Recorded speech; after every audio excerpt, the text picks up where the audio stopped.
We have a attention deficit problem in this country. You know, attention deficit, when you and I were growing up, our parents didn't use a drug, they used a belt and whipped our butt, you know, and told us to sit down. Nowadays, we give them Adderall and Ritalin. It's like candy across college campuses. Anyway, just make them obey. I think that's up to us. Don't be charmed by them. Force them. Spank them like the bad little girls they are. Thank you. And when Dad gets home, you know what he says? You've been a bad girl.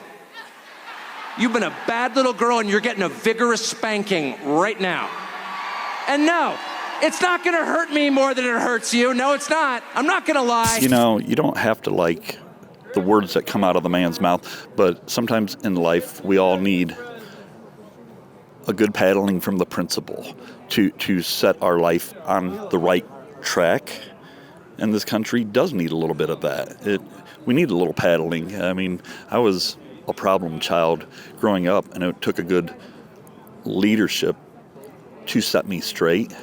So I think our country does need some of that. So I hands down believe people wanted it 4 years ago, 3 years ago. So, but they didn't vote that way, right? I don't know about that.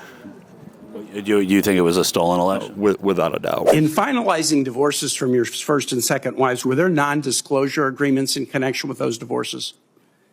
Senator, not that I'm aware of. If there were, would you agree to release those first and second wives from any confidentiality agreement? Senator, it's not something I'm aware of. But if there were, you would agree to release them from a confidentiality agreement? Senator, that's not my responsibility. Did you ever engage in any acts of physical violence against any of your wives? Senator, absolutely not. But you would agree with me that if someone had committed physical violence against a spouse, that would be disqualifying to serve as Secretary of Defense, correct? Senator, absolutely not have I ever done that. You would agree that that would be a disqualifying offense, would you not? Senator, you're talking about a hypothetical. I don't think it's a hypothetical. Violence against spouses occurs every day. And if you as a leader are not capable of saying that physical violence against a spouse should be a disqualifying fact for being secretary of the most powerful nation in the world, you're demonstrating an astonishing lack of judgment. The incident in Monterey led to a criminal charge, a criminal investigation, a private settlement, and a cash payment to the woman who filed the complaint. And there was also a non-disclosure agreement, correct? It was a confidential settlement agreement off of a nuisance lawsuit. Right. During an interview, you claimed that you settled the matter because you were worried that if it became public, it might hurt your career. Do you maintain that you were blackmailed? Senator, I maintain that false claims were made against me. And ultimately, your attorney those used false the claims, phrase, I have the opportunity to attest my innocence in those false claims. And my people told me about 4 weeks ago, I was saying, no, I want to protect the people. I want to protect the women of our country. I want to protect the women. Sir, please don't say that. Why? They said, we think it's very inappropriate for you to say. I said, why? I'm president. I want to protect the women of our country. They said,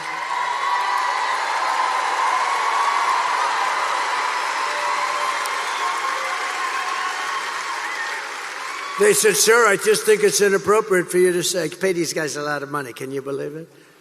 I said, well, I'm going to do it whether the women like it or not. I'm going to protect them. They're a good bunch out here. I'm glad Trump's here at the moment.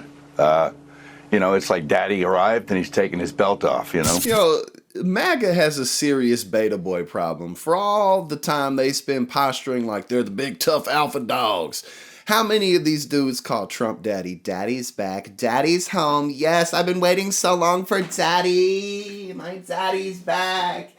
Yes, my daddy's home.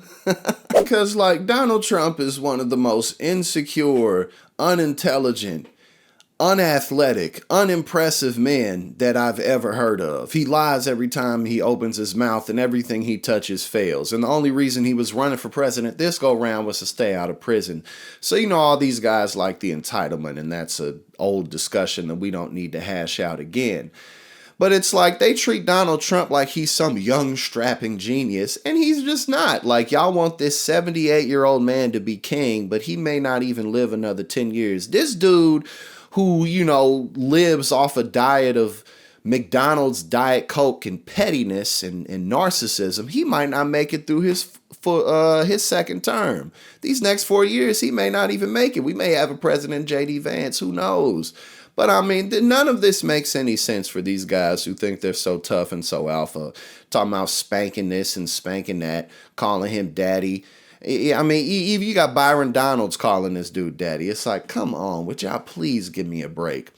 And the reason, on a more serious note, why the right wing's always, fascinated with corporal punishment is because they can't get people culturally. So when you can't get people culturally because you're so, fixated on the past, oh, well, we're just going to start taking away people's rights and throwing people in prison who don't agree with us because you can't sell it any other way. You can't sell it the democratic way.